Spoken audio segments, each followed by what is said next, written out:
London, 1845. Margaret Kensington stared at the crisp letter in her trembling hands, the black ink blurring as tears threatened to spill.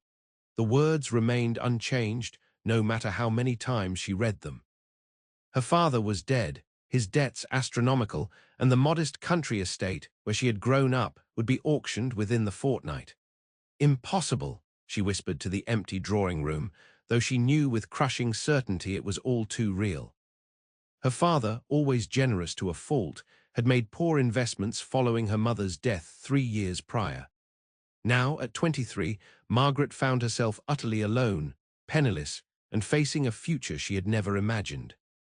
The clock on the mantel ticked steadily, a sound that had once been comforting but now marked the countdown to her inevitable ruin. Margaret had been raised to be a gentleman's daughter and eventual wife, skilled in watercolors, pianoforte, and conversation, but utterly unprepared for survival. She had no dowry, no connections powerful enough to save her, and certainly no prospects for a suitable marriage. "What would you do, mother?" she whispered, gazing at the small portrait above the fireplace. Her mother had been practical, resilient. She would not waste time on tears. Margaret smoothed her black morning dress and crossed to the desk. Society would expect her to find a position as a governess or companion, the only respectable options for a gentlewoman of reduced circumstances.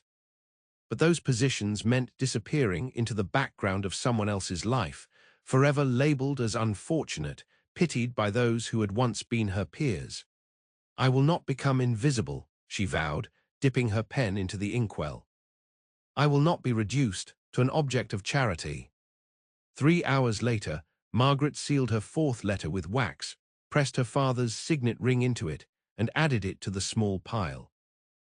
4 carefully crafted messages to distant relatives and family connections, each hinting at her circumstances without outright begging.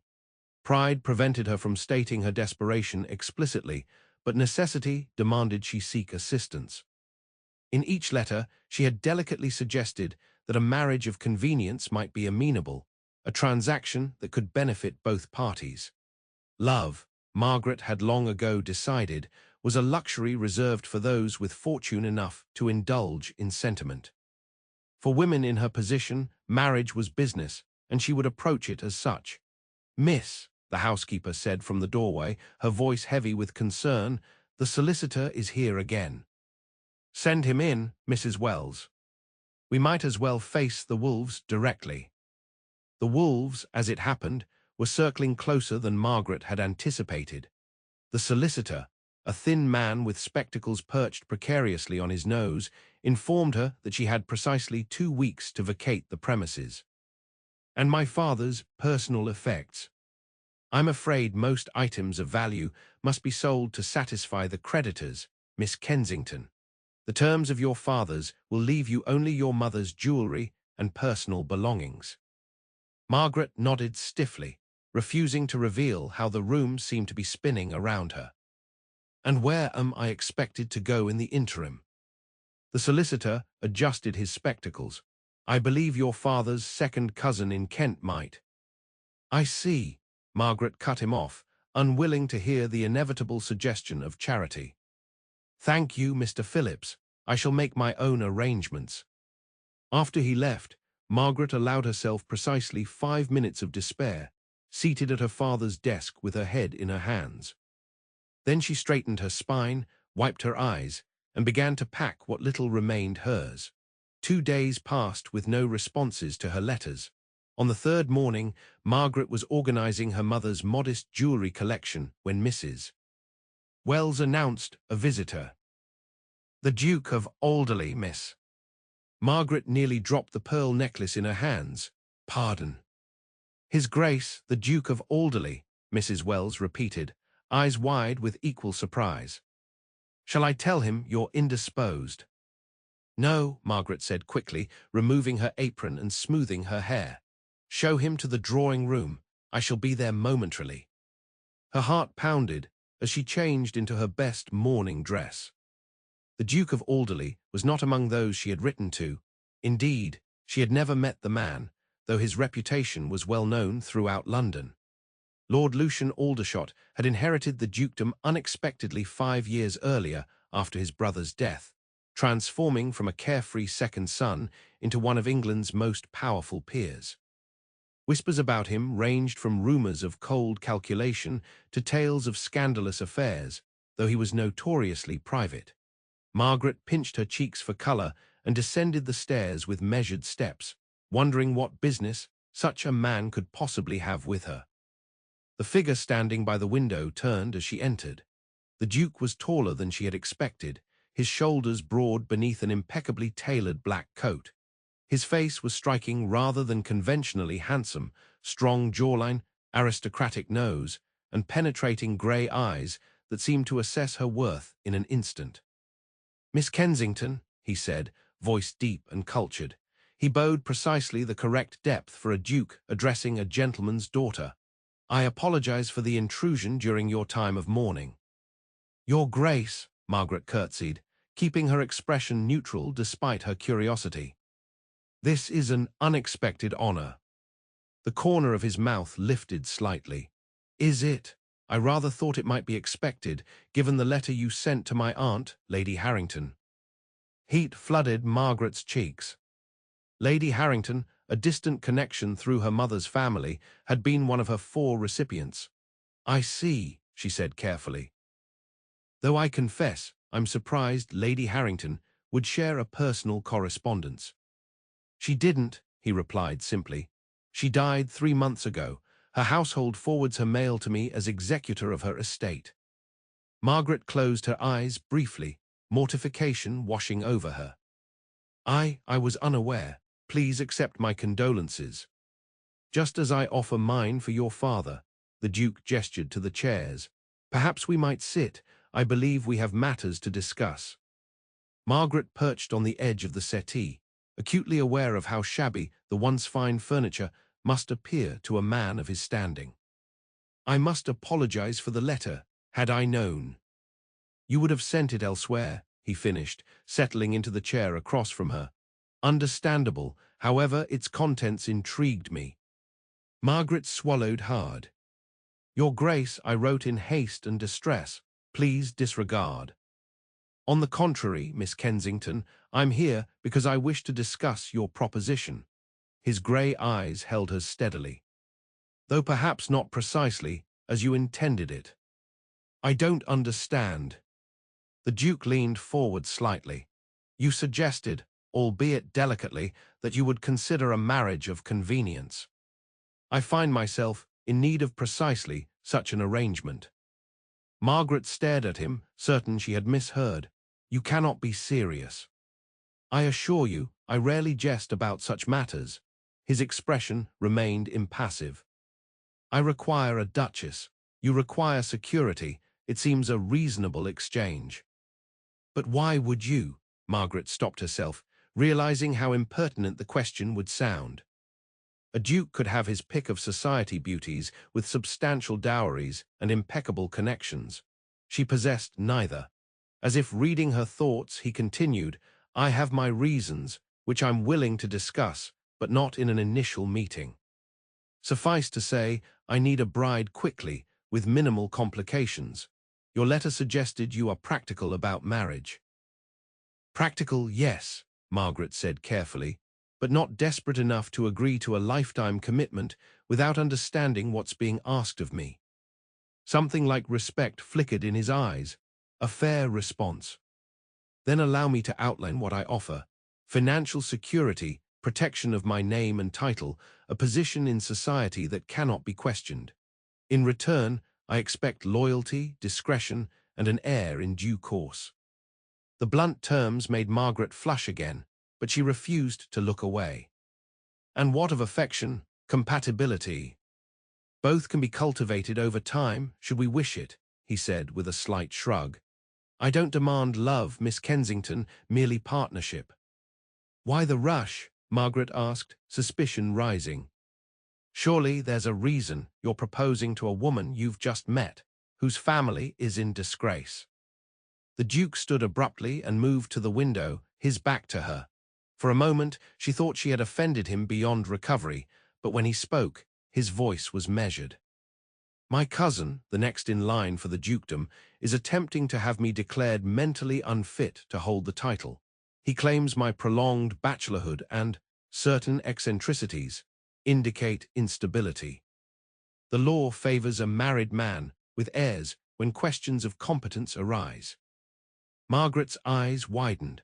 Society gossip had never hinted at such a scandal brewing among the Aldershorts. And he has support for this claim. Enough to concern my solicitors. He turned back to face her. A duchess and the prospect of children would silence the rumors effectively. I see. Margaret stood as well, needing to move as she processed the extraordinary offer. And you believe I would make a suitable duchess?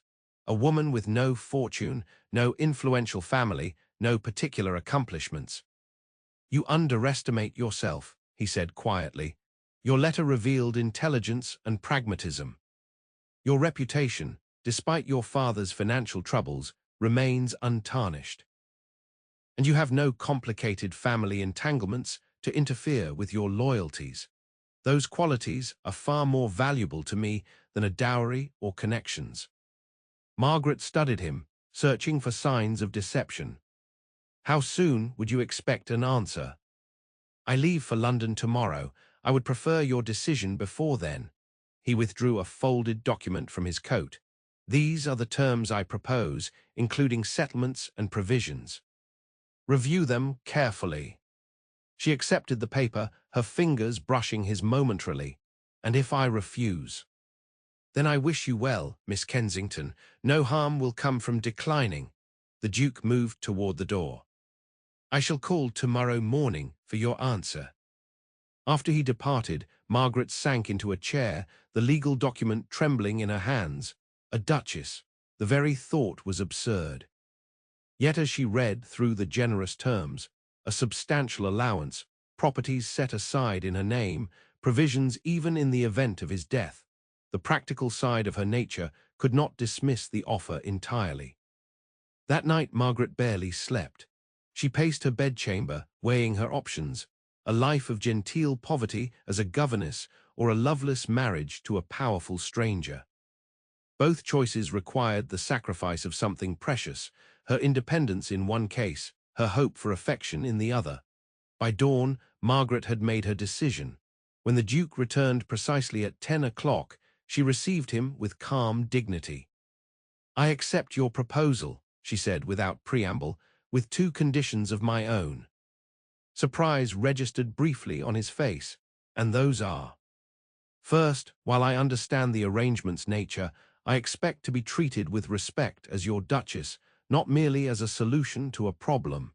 She met his gaze steadily. Second, I wish to maintain some independence within the marriage, freedom to pursue my own interests and manage my own household affairs. The Duke considered her for a long moment, then nodded. Reasonable requests. I agree to both. Then we have an understanding, Your Grace. Lucian, he corrected. If we're to be married, you should use my given name. Lucian, Margaret repeated, the name unfamiliar on her tongue. And you may call me Margaret. No, he said thoughtfully. I think I prefer Meg. It suits you better. Before she could protest the familiarity, he continued, We'll be married by special license in 3 days. My household staff will arrive tomorrow to assist with your belongings. I suggest you prepare yourself for significant changes, Meg. Becoming a duchess overnight will not be easy. Margaret lifted her chin. I'm not afraid of difficulty, Your Grace. Lucian, I've faced enough already. For the first time, a genuine smile crossed his face, transforming his severe features. Then, perhaps this arrangement will benefit us both more than we anticipated. 3 days later, in the private chapel of Alderley House, Margaret became the Duchess of Alderley in a ceremony attended only by the Duke's secretary and the required witnesses. Her wedding gown was hastily altered from one of her mourning dresses, dyed a pale blue that did little to disguise its original purpose. As she spoke her vows in a clear, steady voice, Margaret felt oddly detached, as though watching someone else pledge her life to this austere stranger. The wedding night passed with merciful consideration. Lucian escorted her to an elegant bedchamber connected to his own through a discreet door, kissed her hand formally, and informed her that he would not impose upon her until she had adjusted to her new circumstances. Margaret's relief was tempered by the knowledge that their arrangement would eventually require more intimacy, but she was grateful for the reprieve. London society reacted to the sudden marriage with predictable speculation. When the newly wedded couple attended their first ball at Almack's, whispers followed them across the ballroom. A fortune hunter, one matron declared within Margaret's hearing, caught him with some clever scheme, no doubt. They say she bewitched him, another replied. Otherwise, why would Alderley choose such a nobody? Margaret maintained a serene expression, though each barb strung. Beside her, Lucian placed a protective hand at her back. "Pay them no mind," he murmured. "They'll find new gossip soon enough." "Is it always like this?" she asked quietly. "Worse, usually." "You're handling it admirably." The compliment, unexpected from her usually reserved husband, warmed her. "Years of practice hiding my feelings at tedious country assemblies," she replied with a small smile. To her surprise, Lucian laughed, a rich sound she had never heard from him before. Several heads turned at the unusual display from the notoriously serious Duke. "Perhaps we should shock them further," he suggested, his grey eyes holding a spark of mischief. "Would you care to dance, Duchess?" "With you?" Margaret asked before she could stop herself. "I believe that's customary between husband and wife," he replied dryly, "unless you find the prospect too alarming." "Not alarming," she corrected, placing her hand in his. "Merely unexpected." As he led her onto the dance floor, Margaret became acutely aware of the curious eyes following them. The Duke of Alderley rarely danced, even before his unexpected marriage. Yet here he was, guiding his new Duchess through a waltz with surprising grace. "You dance well," she observed, feeling strangely breathless as his hand at her waist guided her through a turn. "One of the few social obligations I don't despise entirely," he admitted, "though I'm particular about my partners." "Should I be flattered, then?" Naturally, his expression softened momentarily. "You move well together." The comment, innocuous as it was, sent an unexpected flutter through Margaret's chest. For a brief moment, she allowed herself to imagine that this was a real marriage, born of affection rather than necessity. Then reality reasserted itself as the music ended, and Lucian escorted her from the floor with the same polite distance he always maintained. The weeks that followed settled into a pattern of public appearances and private detachment. By day, they performed their roles flawlessly, the Duke attentive to his new bride, Margaret gracious in her position. In private, they lived separate lives, meeting for occasional meals and necessary discussions about household matters. Margaret threw herself into learning her duties as Duchess, determined to fulfill her part of their bargain impeccably. She reviewed account books, memorized the names and positions of the vast staff, and studied the history of the Aldershot family with diligent attention. If she could not be loved in this marriage, she would at least be respected for her competence. One evening, nearly a month after the wedding, Margaret was working late in the small study she had claimed as her own when Lucian appeared in the doorway. "You're still awake," he observed, looking somewhat dishevelled, his cravat loosened and hair slightly mussed. "As are you," she replied, setting aside her pen. "Is something wrong?" He hesitated, then entered the room, closing the door behind him. "My cousin Thomas made his move today. He filed formal papers, questioning my fitness." Margaret's stomach clenched. "I thought our marriage would prevent that." "Delay, not prevent." Lucian poured himself a brandy from the decanter on her sideboard without asking. "He's claiming our sudden marriage proves my instability rather than refuting it." "That's absurd," Margaret protested. "Many aristocratic marriages are arranged quickly." "Not quite so quickly as ours." He drained the glass in one swallow. "And not usually to women of, forgive me, reduced circumstances. The blunt reference to her situation strung, but Margaret ignored it. What happens now? A hearing, eventually. My solicitors are fighting to delay it. He set down the empty glass and rubbed his temples. I didn't intend to burden you with this tonight. I merely wanted to warn you that there may be questions about our relationship. Margaret stood and moved closer to him, struck by how weary he looked. In their short marriage, she had never seen him show vulnerability. What sort of questions? Intrusive ones, about our private life. His jaw tightened. They may suggest the marriage is a sham, that we've never consummated it, Margaret finished when he faltered. A flush crept up her neck. Which is accurate. Lucian met her eyes directly. Yes, a fact that could invalidate our union in certain legal proceedings. The implication hung in the air between them. Margaret swallowed hard, gathering her courage. Then perhaps we should address that deficiency. Something flickered in his eyes, surprise, and something darker she couldn't identify. Meg, I won't force you into my bed for legal expediency. It's not force when I'm offering, she said quietly. We made an agreement. I understood what it entailed. An agreement, yes. He stepped closer, close enough that she could smell the brandy on his breath and the subtle scent of his cologne. But not tonight, not like this. When it happens, it shouldn't be out of fear or obligation. Margaret wasn't sure whether to feel relieved or disappointed. When, not if. His eyes held hers for a long moment. I'm still a man, Meg. And you've become important to me. Before she could respond, he turned and left the room, closing the door softly behind him. Margaret stood frozen, her heart racing with confusion and an emotion she wasn't ready to name. The threatened legal proceedings cast a shadow over the following weeks. Margaret noticed Lucian working longer hours, often returning to the townhouse well after midnight. Dark circles appeared beneath his eyes, and his already lean frame grew thinner. Though he maintained his distant courtesy with her, she sensed the mounting pressure he carried. One afternoon, Margaret was returning from a charitable visit to an orphanage when she overheard voices from Lucian's study, her husband's and another man's, raised in heated discussion. You can't possibly believe these ridiculous claims, Lucian was saying, his voice tight with controlled anger. What I believe is irrelevant, the other man replied.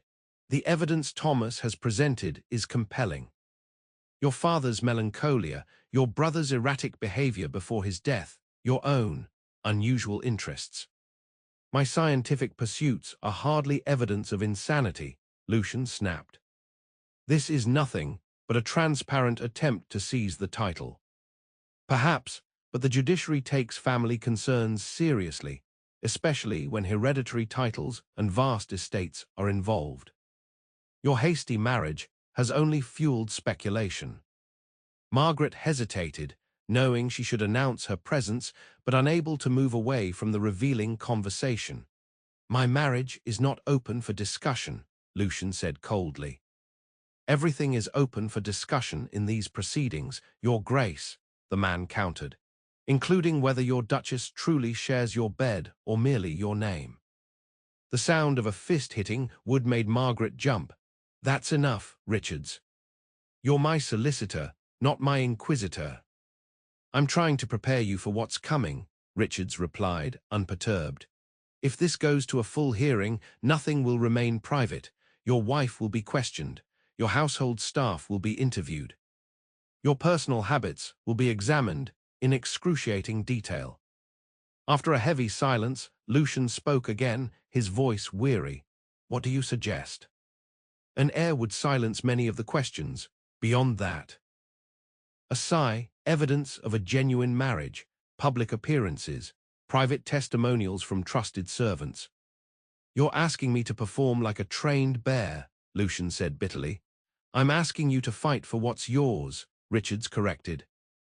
Unless you're prepared to surrender everything your family has built over generations. Margaret backed away silently, her mind racing. That night at dinner, She studied her husband across the table, seeing the strain evident in the tightness around his mouth and eyes. "I encountered Lady Pemberton at the orphanage today," she said conversationally. "She's hosting a musicale next week and specifically requested our attendance." Lucian looked up from his barely touched plate. "Send our regrets. I have matters to attend to."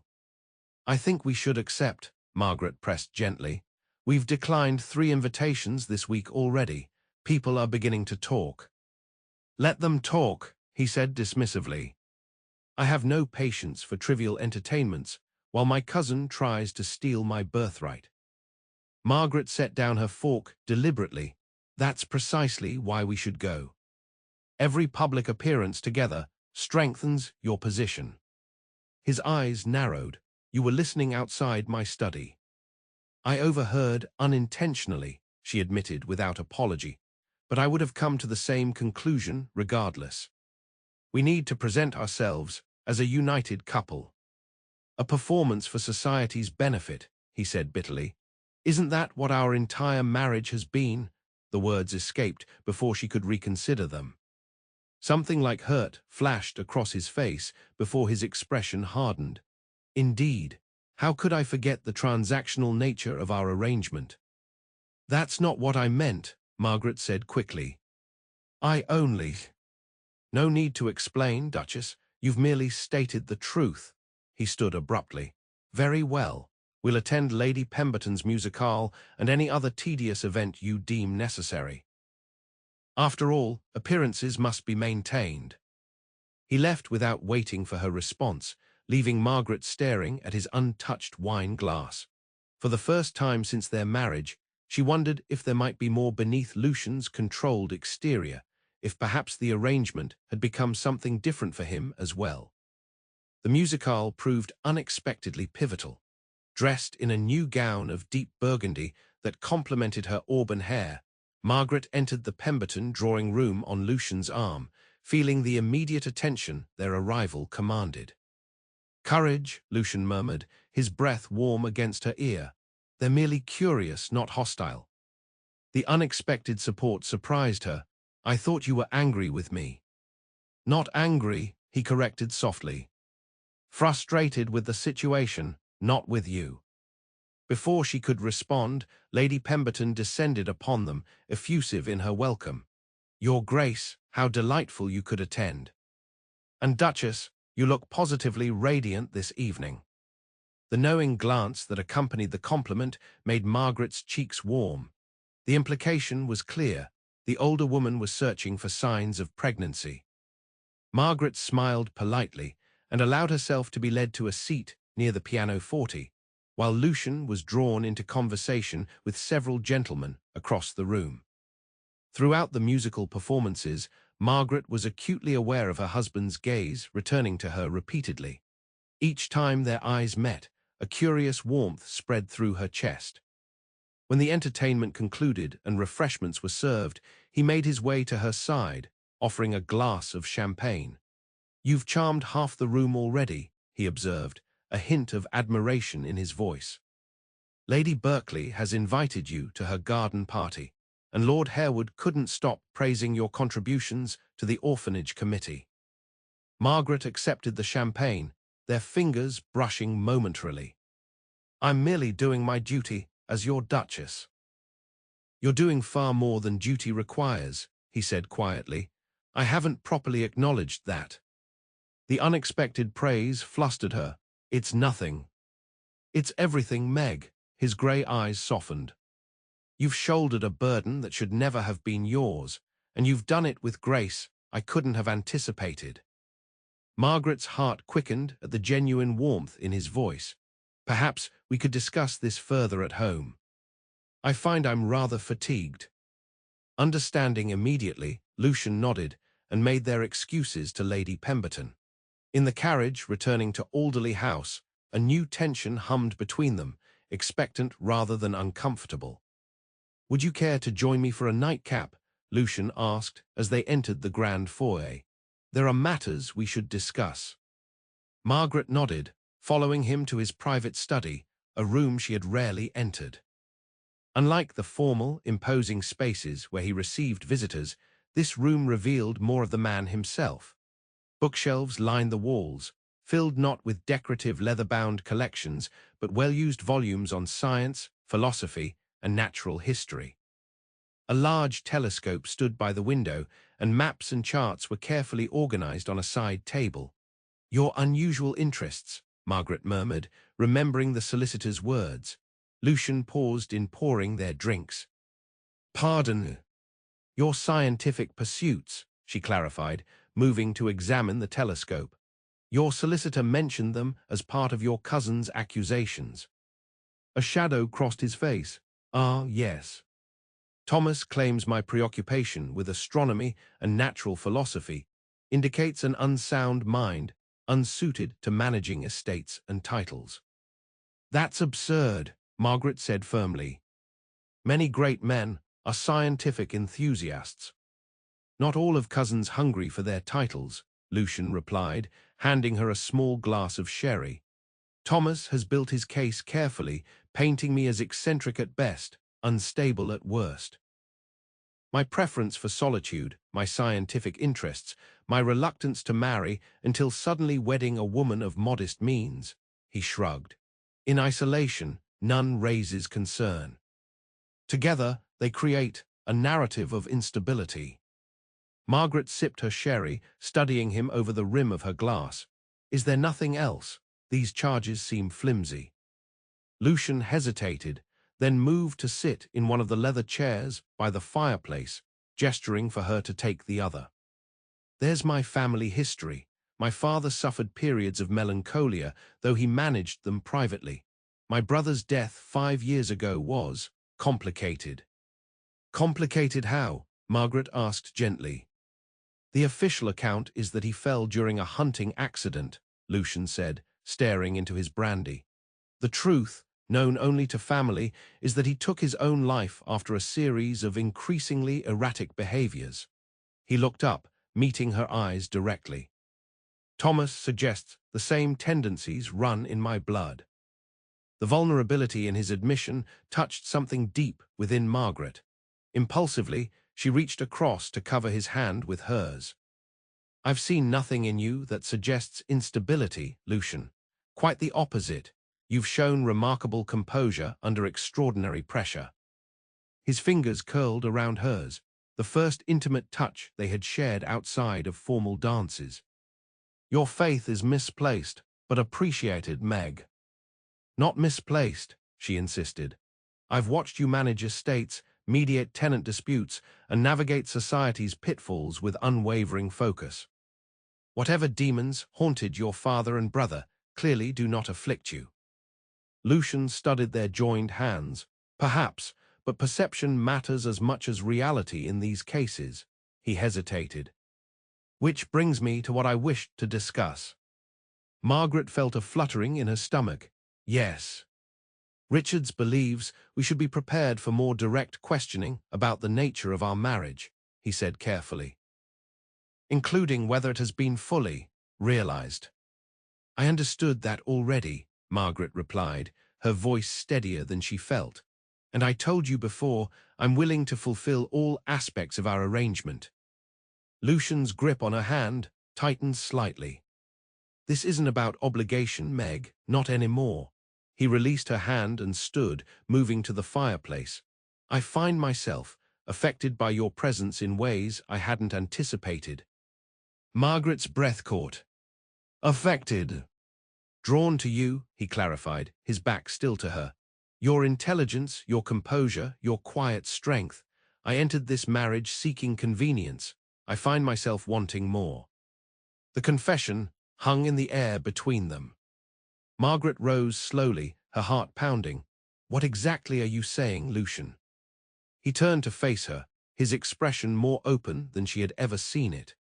"I'm saying that should you come to my bed now, it would not be merely for legal protection or the production of an heir. It would be because I desire you, Meg, as a man desires a woman he admires." The directness of his statement sent heat coursing through her. All her life, Margaret had been practical about marriage, viewing it as a necessary alliance rather than a romantic endeavor. Yet standing before this complex man who had become her husband, she found herself wanting precisely what she had always dismissed as fantasy. "And if I share that desire?" she asked softly. In 3 strides he was before her, one hand coming up to cup her cheek. "Then nothing prevents us from acting upon it." His kiss, when it came, was tentative at first, a question rather than a demand. Margaret answered by sliding her arms around his neck, pressing closer as the kiss deepened. His restraint dissolved gradually, his embrace tightening as though he feared she might disappear if he loosened his hold. Later, in the darkness of his bedchamber, Margaret lay with her head on Lucian's chest, listening to his heartbeat slow to a steady rhythm. His fingers traced idle patterns on her bare shoulder, the touch no longer that of a stranger, but of someone intimately connected to her. "I never expected this," she confessed quietly. "When I agreed to marry you, I thought at best we might develop a cordial friendship. And at worst," his voice rumbled beneath her ear, "at worst, I would endure a cold alliance in exchange for security." His hand stilled on her skin. "Is that what you feared, that I would be cruel to you?" "Not cruel," Margaret clarified, "simply indifferent. I've seen enough marriages of convenience to know how they typically unfold." Lucian shifted to look down at her, his expression serious in the dim light. "What we may have begun as convenience, Meg, but I hope you can see it's become something else entirely." "What would you call it then?" she asked, her voice barely above a whisper. He considered her question carefully. "A partnership, certainly, a friendship, increasingly." His fingers brushed a strand of hair from her face. "Perhaps, in time, something deeper still." The careful words, so characteristic of his measured approach to life, warmed her more than grand declarations might have. This was Lucian, thoughtful, precise, offering only what he truly meant. "I would like that," she replied simply. In the weeks that followed, their relationship transformed. Where once they had maintained careful distance, now they sought each other's company naturally. Lucian began inviting Margaret to join him in his scientific observations, explaining the movements of planets and stars with contagious enthusiasm. She, in turn, shared her love of literature, reading aloud in the evenings as he sketched astronomical charts. Society noticed the change. At gatherings, Lucian's hand rested possessively at Margaret's waist, his usual reserve softening when she spoke. She blossomed under his attention, her natural grace and intelligence shining through the confidence his regard gave her.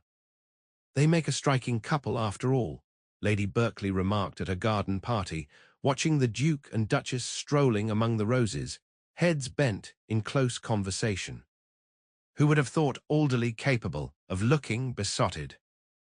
"A love match after the fact," her companion agreed. "Quite the romance, really." The whispers reached Thomas Aldershot, the Duke's cousin and would-be usurper. One evening, as Margaret and Lucian prepared to attend the opera, a message arrived bearing Thomas's seal. Lucian's expression darkened as he read it. "He wishes to meet. Tomorrow at his club." "Why?" Margaret asked, adjusting her pearl earrings. "He doesn't say explicitly, but I suspect he wants to negotiate. Our public appearances together have undermined his claims about my mental state." Lucian folded the note carefully. "And certain rumors may have reached him." "Rumors?" A smile touched his lips.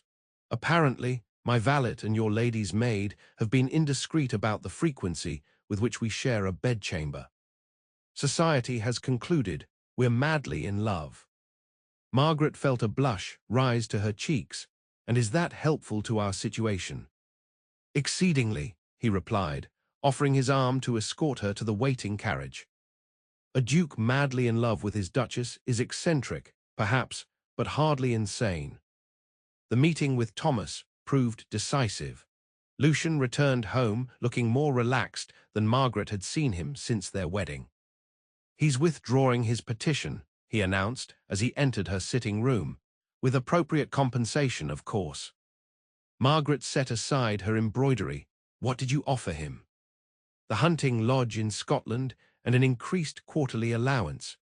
Lucian sat beside her on the small sofa. A small price to end this nonsense. So it's over, truly over. Yes, he took her hand, pressing a kiss to her palm. Thanks in large part to you. Relief washed over Margaret, followed immediately by an unexpected pang. Their marriage had been founded on the need to counter Thomas's accusations. With that threat removed, what purpose remained for their union? As if sensing her thoughts, Lucian said quietly, "This changes nothing between us, Meg. Unless you wish it to." She looked up, searching his face. "What do you mean?" "Our arrangement began as a matter of convenience," he said carefully. "A solution to mutual problems. Your situation required security. Mine required a wife to silence rumors." He paused. "Those conditions no longer apply. Your position as Duchess is secure regardless, and I no longer need a wife merely for appearance's sake." Margaret's heart constricted painfully. "Are you suggesting we end our marriage now that it served its purpose?" "Quite the opposite." Lucian shifted to face her fully, taking both her hands in his. "I'm suggesting we begin it anew, on different terms entirely." "I don't understand." "Then allow me to be clearer." His grey eyes held an emotion she had never seen there before. "I love you, Margaret Aldershot, Duchess of Alderley. Not for convenience, not for appearance, but for yourself alone." Margaret's breath caught. "Lucian." "Let me finish," he insisted gently. "When I married you, I thought I was making a practical decision. I believed love was a luxury I neither needed nor deserved. You've shown me how wrong I was." His thumbs traced circles on her wrists. "If you no longer wish to be bound to me, I will understand. But if you choose to stay, I promise it will no longer be a marriage of convenience, but one of genuine affection and partnership." Tears welled in Margaret's eyes. "I never thought to hear such words from you." "Nor did I expect to speak them," he admitted with a rueful smile. "You've transformed me, Meg, without even trying." "As you have me." She freed one hand to touch his cheek. "I came to this marriage believing love was a fantasy for those who could afford it. I thought security was all I could hope for. And now I find that love has found me regardless," she whispered. "I love you, Lucian, not the Duke, not the security you provide, but you, the man who watches stars and reads philosophy and looks at me as though I'm precious." His kiss tasted of salt and joy, passionate in a way their earlier embraces had only hinted at. When they finally parted, Lucian pressed his forehead to hers. "I believe this calls for a proper courtship," he murmured, "one we skipped in our haste." Margaret laughed softly. "We did rather reverse the traditional order, didn't we?" "Indeed, marriage first, acquaintance second, love third." His eyes sparkled with rare mischief. "Shall we begin again properly?" "Allow me to court my own wife." "I would like that very much," Margaret replied, her heart lighter than it had been in years. In the months that followed, London society watched with fascination as the Duke of Alderley wooed his own Duchess with extravagant attention. He presented her with thoughtful gifts, rare books that matched her interests, a telescope of her own, jewelry designed to his specifications. They were seen riding together in the park at dawn, attending lectures at the Royal Society, and dancing every waltz together at balls. "Most irregular," the dowagers muttered, "married these 6 months and acting like newlyweds." "Most romantic," the younger ladies sighed. "To think the cold Duke of Alderley could be so transformed."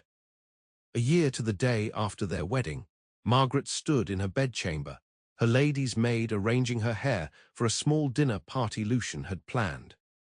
The Duchess caught sight of a small velvet box on her dressing table. "What's this, Ellis?" "His Grace asked me to place it there, Your Grace," the maid replied with a knowing smile. "He said you would understand its significance." Margaret opened the box with trembling fingers. Inside lay a ring she had never seen before, a sapphire surrounded by small diamonds, elegant rather than ostentatious. A note beneath it read simply, "For the marriage we chose, not the one we accepted. All my heart, L."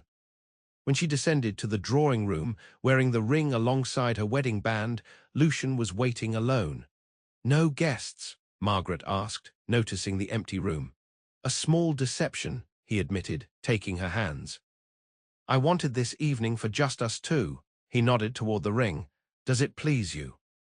"Beyond words," she whispered, "but I don't understand its full meaning." Lucian led her to sit beside him on the sofa, where, a year earlier, he had first proposed their arrangement. "When I gave you your wedding ring, it was the seal on a bargain between strangers. This ring represents something entirely different, my choice to love you, to cherish you, not from obligation, but from desire." Margaret's vision blurred with tears. "I never thought to find this kind of happiness." "Nor I," he confessed. "I thought duty and honor were enough to build a life upon. You showed me how much more was possible." He kissed her gently. "Happy anniversary, my love. Not to the day we made our arrangement, but to the day our lives truly began." As Margaret melted into his embrace, she marveled at the journey that had brought them to this moment. She had entered marriage, seeking nothing more than security, believing love was a luxury beyond her reach. Instead, she had discovered that sometimes the most practical decisions lead to the most profound joys, that a marriage of convenience could transform, through patience and understanding, into the deepest love of all.